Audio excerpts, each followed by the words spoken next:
Adam Silver has encouraged the Philadelphia 76ers to both quickly and thoroughly resolve the investigation into whether team president Brian Colangelo used Twitter inappropriately, a story that the NBA commissioner acknowledged was not one he wants to be thinking about during the league's title series. Silver, speaking Thursday, Friday, PHL time, before Game 1 of the Cleveland-Golden State matchup at the NBA Finals news conference, said he has talked with 76ers officials after the story about 5 Twitter accounts and how they were used was broken by The Ringer earlier this week. "Here we are, Game 1 of the Finals, it's not necessarily something that we want to be talking about," Silver said.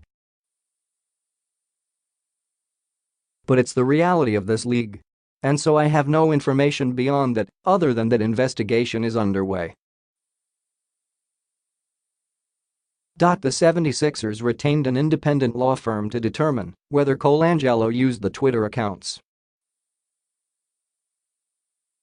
The situation could overshadow Philadelphia's efforts this summer to land any of the top players who will be free agents, a list that includes LeBron James, who's appearing in the NBA Finals for the 8th consecutive year. Among the targets of harsher critical comments on those Twitter accounts, Philadelphia players Joel Embiid and Markelle Fultz, former 76ers general manager Sam Hinkie, Toronto Raptors executive Masai Ujiri and former Sixers players Jahlil Okafor and Nerlens Noel.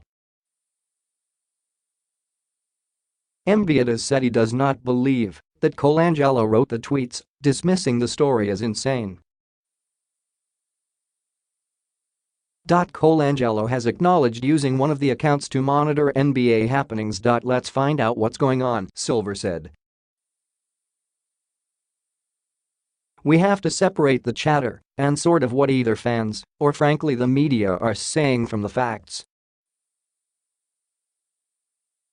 The first thing we have to do here is determine what the actual facts are in this circumstance."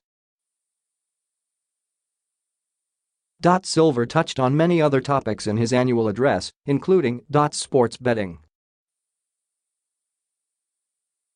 There will be wagering on Game 3 of the NBA Finals, at least in Delaware casinos. That state's officials have announced that full-scale sports betting will begin there at 1:30 p.m.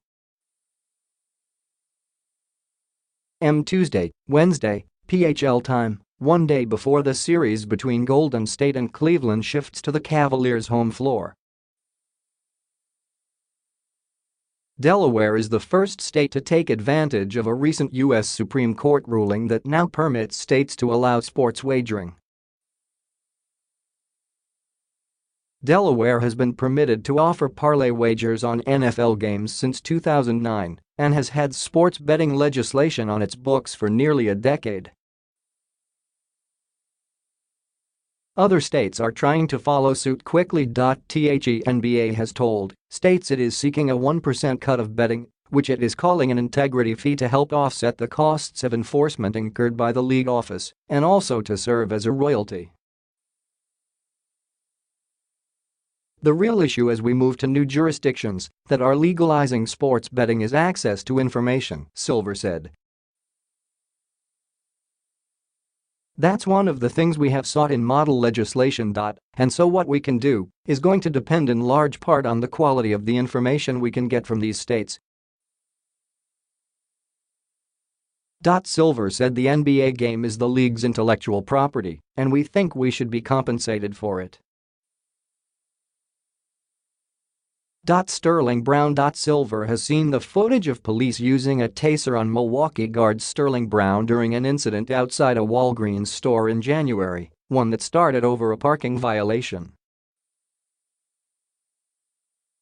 "I saw the video for the first time when the public saw it," Silver said. "It's horrific.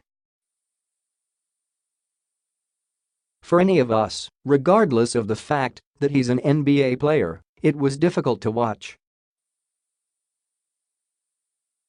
It's painful. An officer approached Brown for illegal parking, called for backup, and 6 squads responded."